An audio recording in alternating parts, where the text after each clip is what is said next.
Primeira carta a Timóteo, capítulo 5.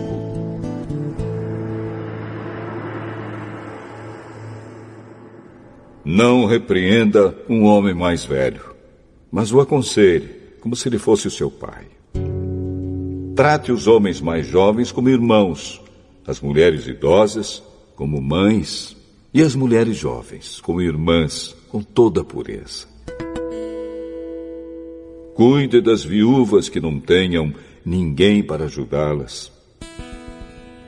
Mas, se alguma viúva tem filhos ou netos, são eles que devem primeiro aprender a cumprir os seus deveres religiosos, cuidando da sua própria família. Assim eles pagarão o que receberam de seus pais e avós, pois Deus gosta disso. A verdadeira viúva, aquela que não tem ninguém para cuidar dela, põe a sua esperança em Deus e ora, de dia e de noite, pedindo ajuda dele. Porém, a viúva que se entrega ao prazer está morta em vida. Timóteo, mande que as viúvas façam o que eu aconselho, para que ninguém possa culpá-las de nada. Porém, aquele que não cuida dos seus parentes, especialmente dos da sua própria família, negou a fé e é pior do que os que não creem. Coloque na lista das viúvas somente a que tiver mais de 60 anos e que tiver casado uma vez só. Ela deve ser conhecida como uma mulher que sempre praticou boas ações, criou bem os filhos, hospedou pessoas na sua casa, prestou serviços humildes aos que pertencem ao povo de Deus, ajudou os necessitados, enfim, fez todo tipo de coisas boas. Mas não ponha na lista as viúvas mais jovens, porque quando seus desejos fazem com que queiram casar de novo, elas abandonam a Cristo. E assim, elas se tornam culpadas de quebrar a primeira promessa que fizeram a ele. Além disso, elas se acostumam a não fazer nada e a andar de casa em casa. E pior ainda, aprendem a ser mexeriqueiras, metendo-se em tudo e falando coisas que não devem.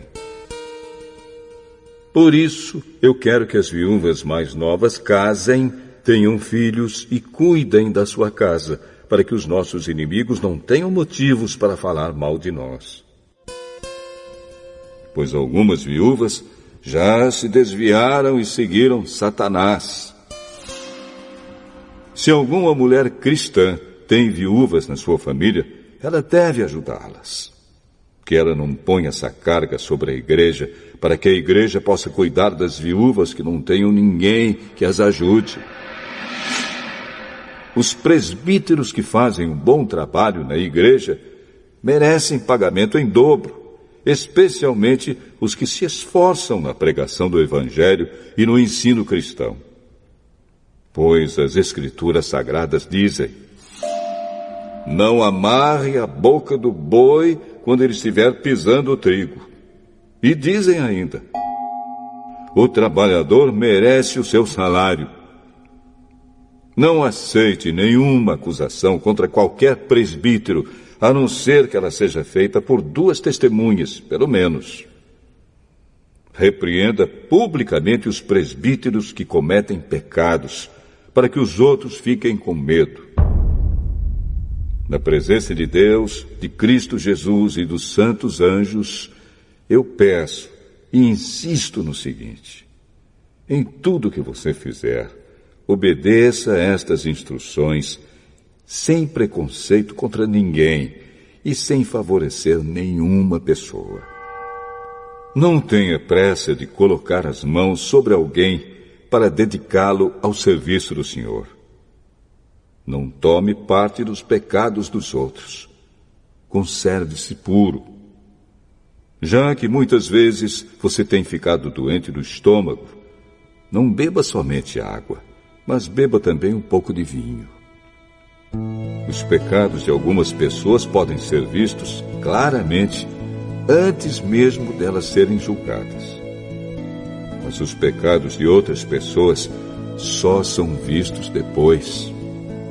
Assim também, as boas ações são vistas claramente.